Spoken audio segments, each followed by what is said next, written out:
You're watching ABC10 Plus This Week. Hello everyone, I'm Chris Thomas. You're watching ABC10 Plus This Week. In 10 on your side, we're getting answers for a viewer claiming a visit to a local cell phone store left her with a dead phone. Plus in dollars and cents, how to maximize savings with small changes before next year. Then we hit the back roads. John Bartel takes us to Calaveras County for one of the state's biggest celebrations. ABC10 Plus This Week starts now. Right now, Californians pay the nation's highest state gas tax, currently sitting at about 60 cents per gallon. But an alternative could be on the horizon with more electric vehicles hitting the roads. The state is studying whether to switch to charging all drivers per mile. ABC10's Becca Habegger joins us now. Becca, we understand Caltrans is calling this the California road charge, right? Yeah, Alex, you and I, we had a lot of questions this morning when we discussed this in our editorial meeting, like how would the state know how much each person drives? Well, Caltrans is still studying that and more, but we can get a sense of what they're considering. If you put gas in your vehicle, then you know that all too painful price at the pump. It's one reason why some people are switching to gasless electric vehicles or zero-emission vehicles. But as more drivers make the switch, states across the country face a drop in gas tax revenue, says Michael Manville, professor and chair of the Department of Urban Planning at UCLA. The purchasing power of the fuel tax, which is the main way that we finance transportation infrastructure, has been steadily declining. Caltrans says right now about 80% of California's highway and road repairs are funded by the gas tax. But analysts say that revenue could drop by some $5 billion in a decade if the state meets its climate goals. Governor Gavin Newsom signed an executive order in 2020 requiring all new passenger vehicles sold in California to be zero emission by 2035. We have a lot more electric cars, we have a lot more hybrid cars, and just the typical new car just gets better gas mileage. Now the state is considering something called the California road charge, as Caltrans explains in a video. If you drive a new electric sedan or an old but faithful minivan, you pay for the number of miles you drive. California is studying road charge as a tool that might replace the gas tax. Because as we move toward a zero-emission future, the gas tax won't last forever. Caltrans conducted a California road charge pilot last year and is currently studying the results. It tracked how much people drove each month through 3 reporting methods: plug-in devices, vehicle telematics, and photographed odometers. It charged 2.5 cents per mile for passenger vehicles.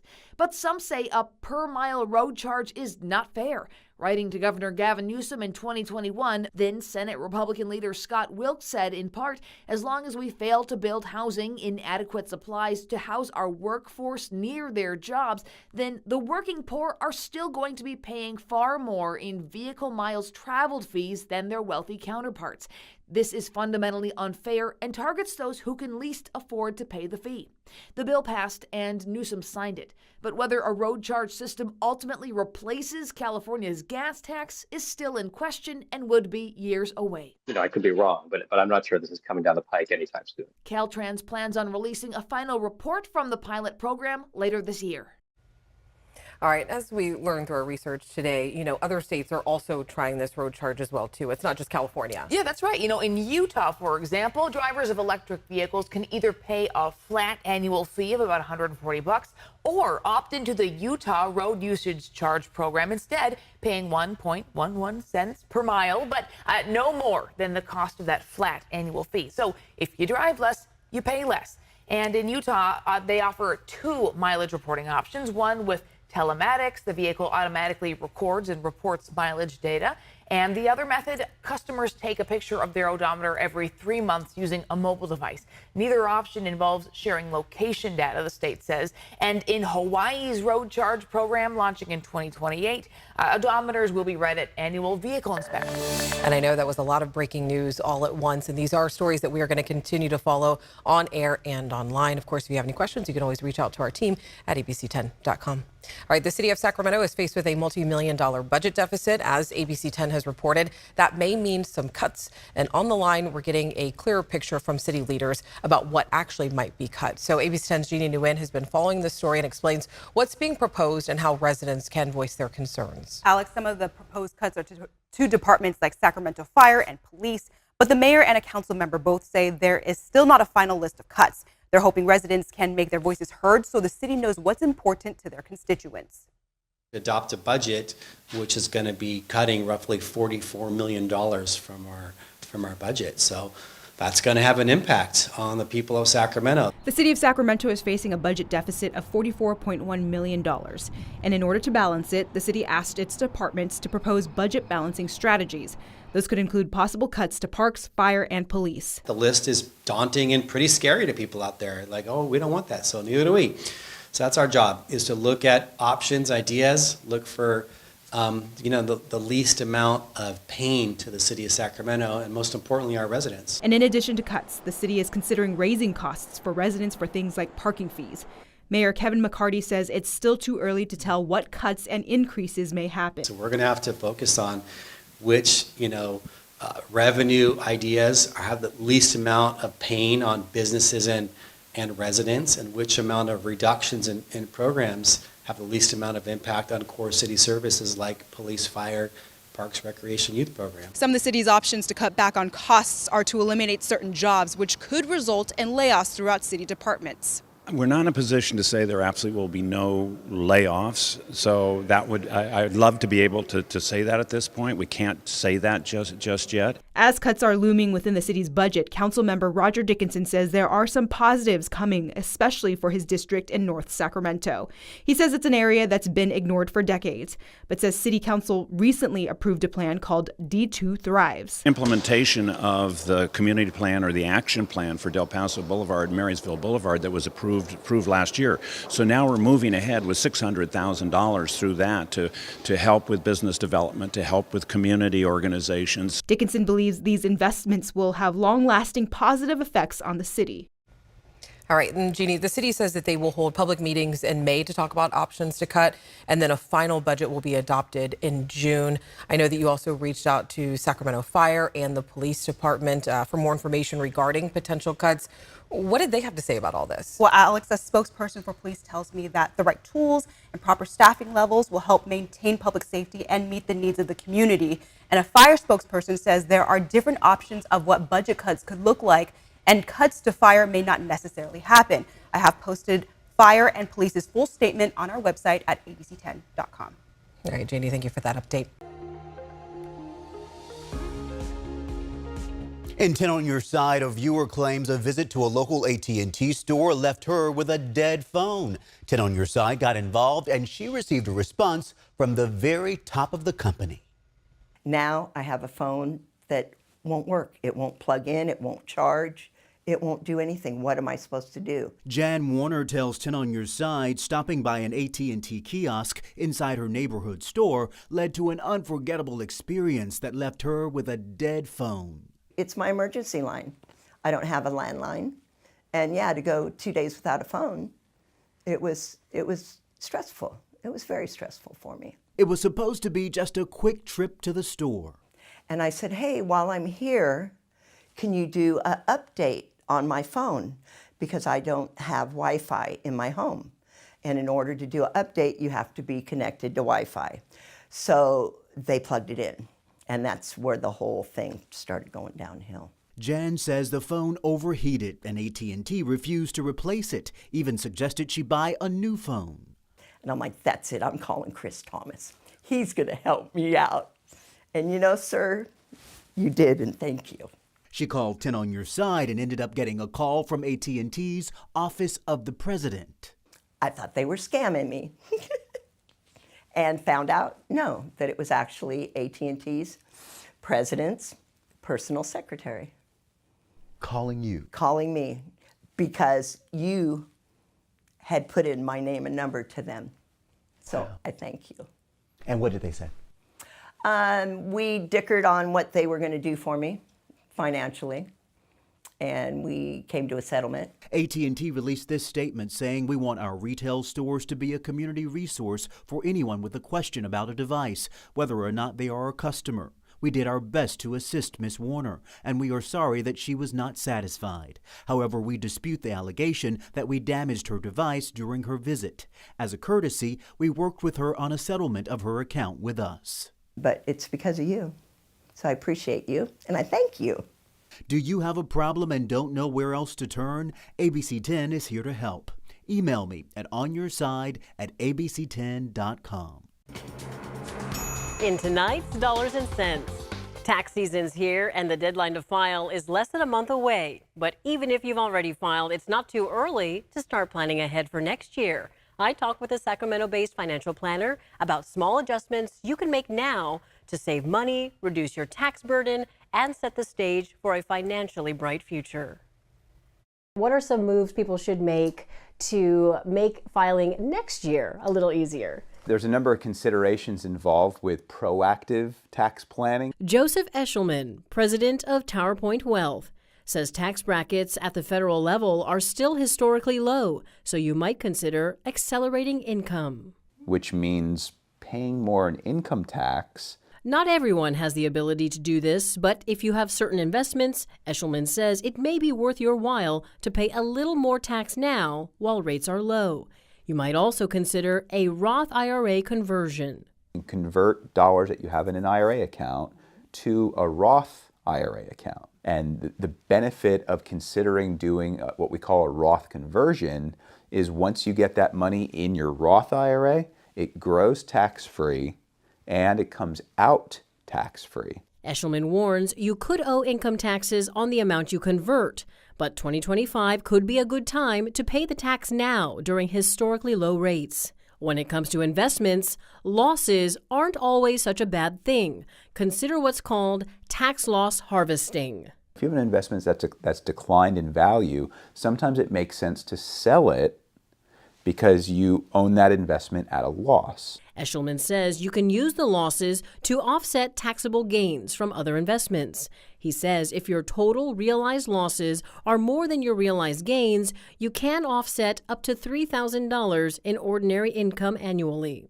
A lot of times, Laura, people only look to do tax loss harvesting at the end of the year. Oh, really? When they're starting to come up against the December 31st calendar year deadline. But in our opinion at Tower Point, it makes sense to consider loss harvesting and looking for these opportunities throughout the year rather than just waiting until November or December. Eshelman also says not all investments are equal when it comes to taxes.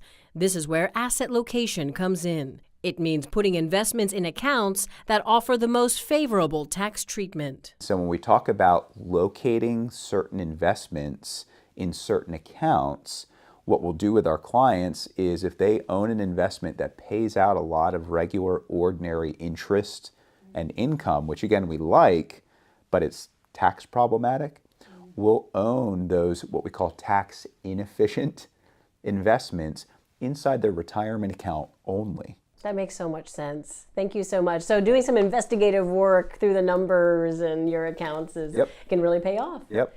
Remember, everyone's situation is unique, so talk with a financial advisor or tax expert to find the best tax-saving plan for you.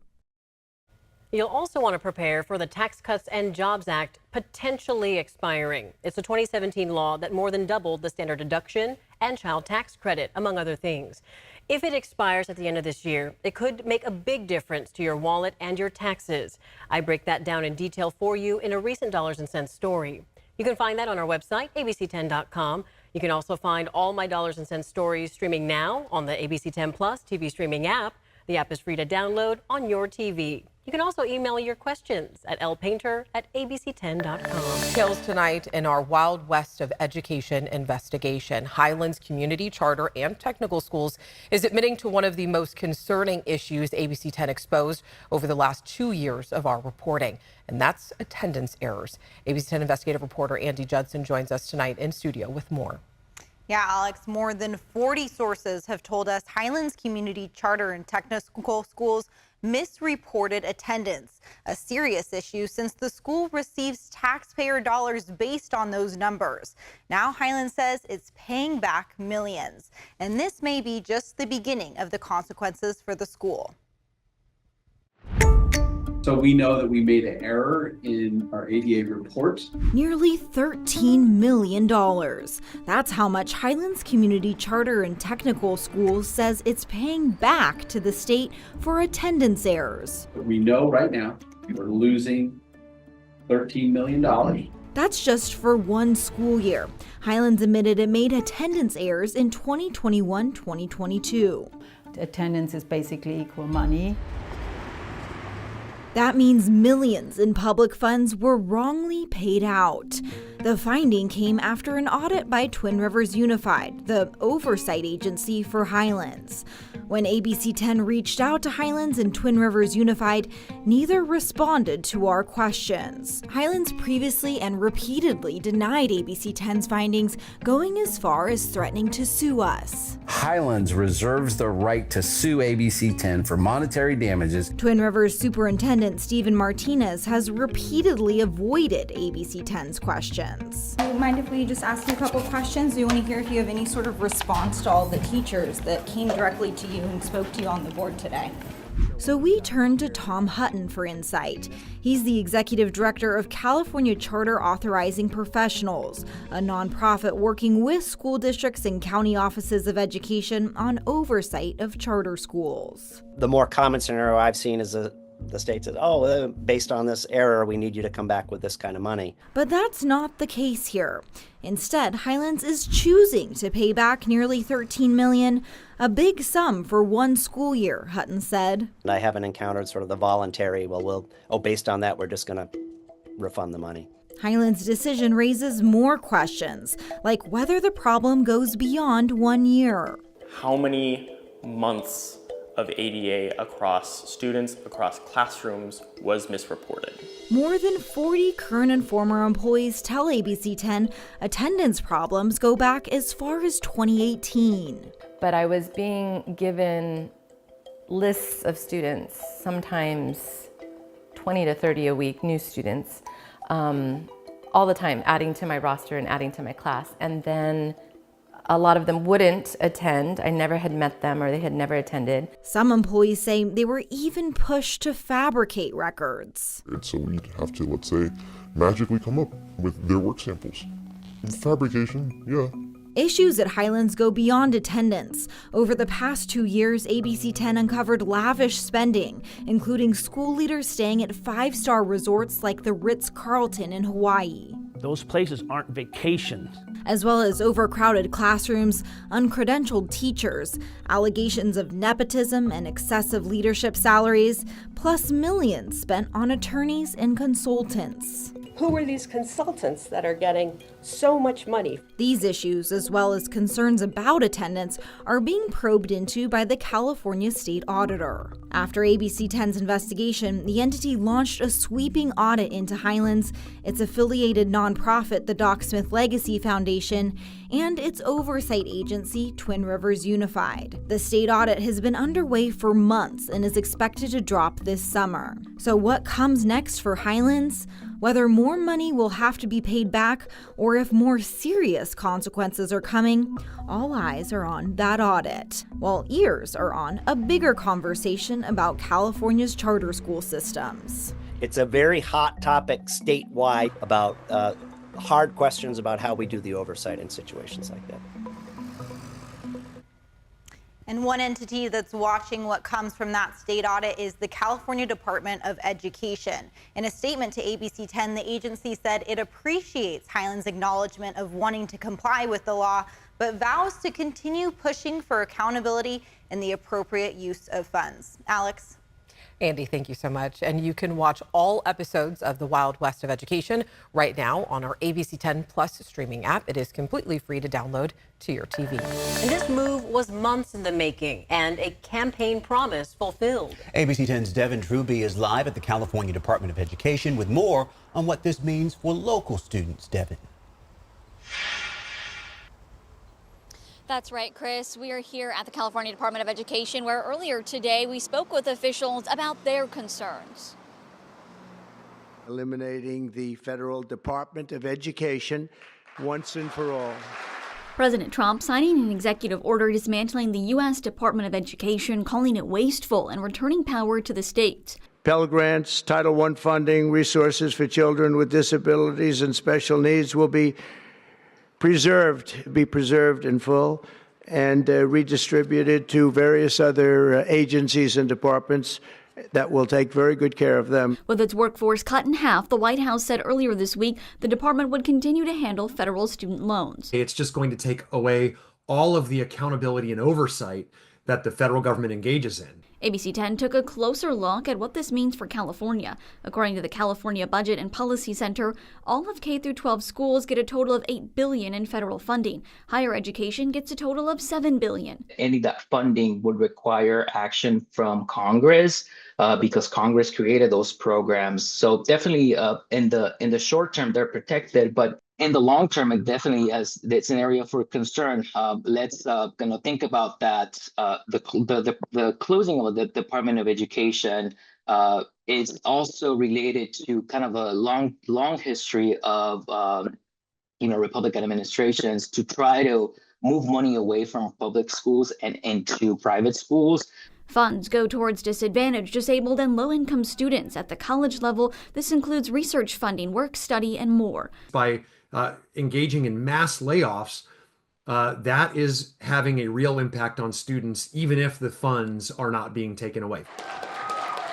Trump says moving forward, he foresees states handling education in sections broken down amongst big counties. Trump says this move will cut education spending in half. Well, believe it or not, the Department of Education's actually been around since 1867 under President Johnson, but the department as we know it today, implemented by Congress and a cabinet member with its federal funding, well, that didn't happen until 1980 under President Carter, which is why Trump can't fully dismantle and get rid of the department without the approval of Congress. Reporting live in Sacramento, Devin Truby, ABC 10. At this time, still a lot of moving parts, but sounds like, Devin, a lot at stake here, potentially big impacts for money and jobs here in California. Keep us posted, Devin. Thank you.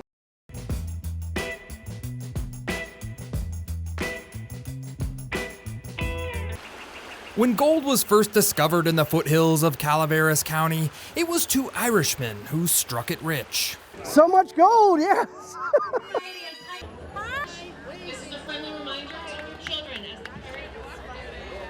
From that day forth, the luck of the Irish ran strong in the town of Murphy's. Yeah, the whole town is quirky. I mean, everything about this town is quirky. That's the only way to describe it. Murphy's Irish Day is an annual tradition celebrating St. Patrick and the two brothers who founded the town, John and Daniel Murphy. They did come from a town in Ireland. Yeah, they are true Irish. They were true Irish boys. John and Daniel Murphy were among the first immigrants to bring wagons to the Sierra. They were also among the first to discover gold in the area, reportedly extracting $2 million in gold ore from the Murphys' diggings alone. And the town sprung up around it around 1851, 1852. Event volunteer Scott Clan says that when word got out about the gold-rich hills, the Murphy brothers set up a trading post and turned the town into a business mecca that often attracted shenanigans. And it was pretty much a roughneck town, which occasionally on 3-day weekends in the middle of the summer, it still can be a pretty roughneck town. Though under the watchful eye of the sheriff's department, it is not hard to find those roughnecks on Irish Day. Drinking is a cherished pastime during the event, and according to Scott, it is also a local tradition to have a pint or two of beer the night before and paint the street. Literally. They'd be drinking all night and painting shamrocks in the middle of the street, and I think it's a little more tame now. I would not confess to actually being here and doing anything illegal like painting on a street. Murphy's has always been a bit of a party town, and the parade takes you by many of the hot spots in town, including the historic Murphy's Hotel, which hosted outlaws, gamblers, businessmen, and even the president. Ulysses S. Grant, our president, stayed right there in the hotel. Mark Twain's been here. Yes, of course. All of the old hits from back in the day. Unlike most gold towns, Murphy's didn't turn into a ghost town. When the miners left, farmers, ranchers, and homesteaders all moved in, keeping the Irish heritage alive. From Irish Day in Murphy's, I'm John Bartel. Hope to see you on the back roads.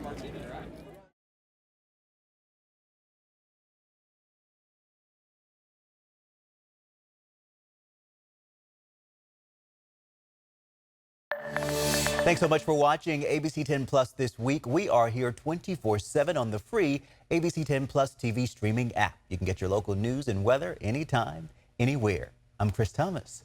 We'll see you next time. Thanks for watching ABC 10 Plus. And now that you're here, why don't we take a look around and see what else is here? The very first tile on your left is always going to be streaming 24/7. You can find us adjacent to that, breaking news if it's there. And then right next to that, a replay of the most recent newscast. Whether it's ABC 10 Morning News at 5, 6, or beyond, it's going to be there. The forecast beyond that, and then right beyond that, the news that matters the most. Now that you know the basic tiles, let's go up to the top and take a deeper dive into news. We have every single newscast that you would need, including To the Point with Alex Bell, taking a deeper dive into the issues. Beyond that, ABC 10 Morning News at 5 and 6 and 11, the evening shows as well. Below that, you can watch the top stories from To the Point. Under that, Dollars and Cents, where you can learn how to navigate this challenging economy. And below that, you can watch our award-winning ABC 10 Special Investigations, where we hold the powerful accountable. Going into weather, look, it's the 10-day forecast, getting you ready for the weekend and beyond. Beyond that, sports. I know you care about the Sacramento Kings. We have the most comprehensive guide to anything, everything Kings in the locker room and on the court. We have it. Below that, I know you care about the San Francisco 49ers. We can't mention Bay Sports without talking about the Oakland A's. We have that too. Backing out again, come up to the top and join me on Verify. I'm super excited about this. Our experts are checking the facts, verifying the truth for you. Jump up now to shows. Very excited about this. Oh, look. It's Take a Look. This is my show. I love movies, and if you love movies or streaming shows, whether it's on screens this big, or this big, it's Take a Look. Recently went behind the scenes, sat down with Lady Gaga and Joaquin Phoenix to talk about Joker 2. I love the movie, and oh, I just heard you shout you hate the movie. Jump in, we talk about it on this show. Other shows, Bartell's Backroads, go up and down the state of California, tank of gas getaways, one fuel cell getaway, like places like the Toy Museum. This is what kids did before they had screens. Over here, the Moaning Caverns of Calaveras County, one of the most coveted caves in all of California. You know, watching this show, I discovered there's a cave that could fit the entire Statue of Liberty in your own backyard. You'll find about that and more with Bartell's Backroads. Down below that, To the Point. It is one of my favorite newscasts because they talk about news with Alex Bell the way you talk about news. It's conversational, but in-depth at the same time. Below that, Your California Life. Love this show. Whether it's entertainment, food, beverage, lifestyle, it's there. Desiree Shepherd hosts and does an amazing job. So there you have it. It's ABC 10 Plus, the app. What do you need? We heard you and we got it. Thanks for watching. Thanks for streaming.